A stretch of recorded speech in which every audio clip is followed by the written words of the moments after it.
So this is a Glidden Duo. This is a satin semi-premium paint, they call it. There's another one at Home Depot that's a step up from this. It's considered a higher premium paint that they claim is one-coat paint. Now, my personal experience has been there's no such thing as one-coat paint.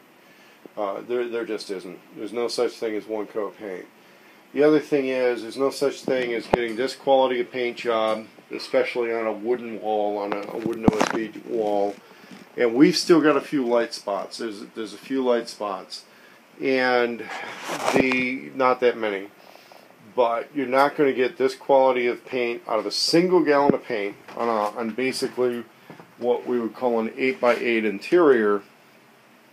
You're not going to get that out of 1 gallon of paint unless you're kind of doing multiple coats, where you put a light tack coat in there to get it on, walk away overnight, come back, do it again, and then on a third time come back and touch up any light spots.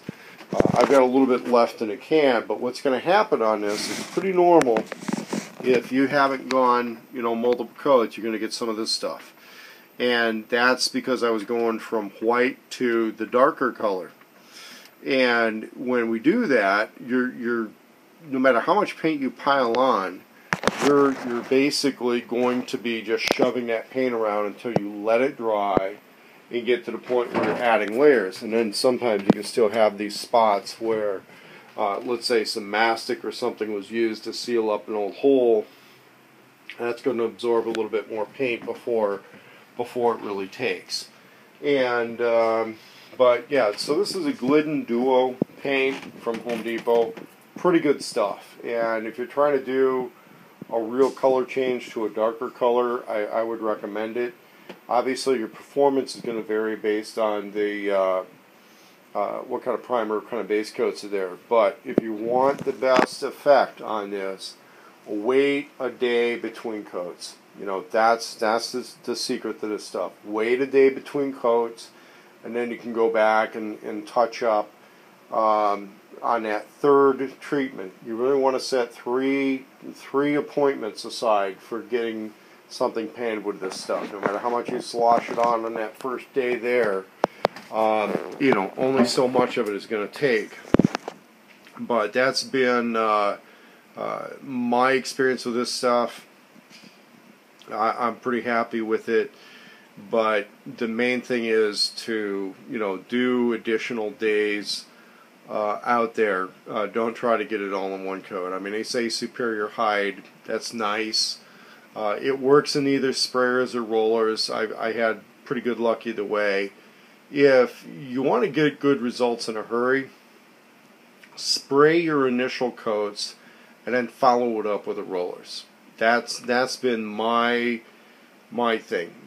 Spray your initial coat, follow it up with a roller, and then if you got to follow up with brushes to get into your details, then follow it up, after that, depending on what you're doing.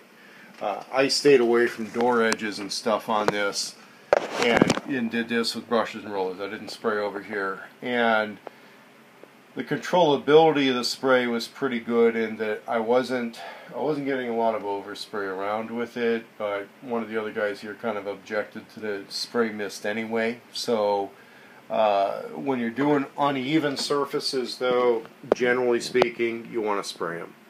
I was able to get it with kind of a thick nap roller after I had sprayed the initial coat, but yeah, this is going to be the product review for the Glidden Duo interior paint and primer from Home Depot. Goes for about a little bit south of $30 a gallon.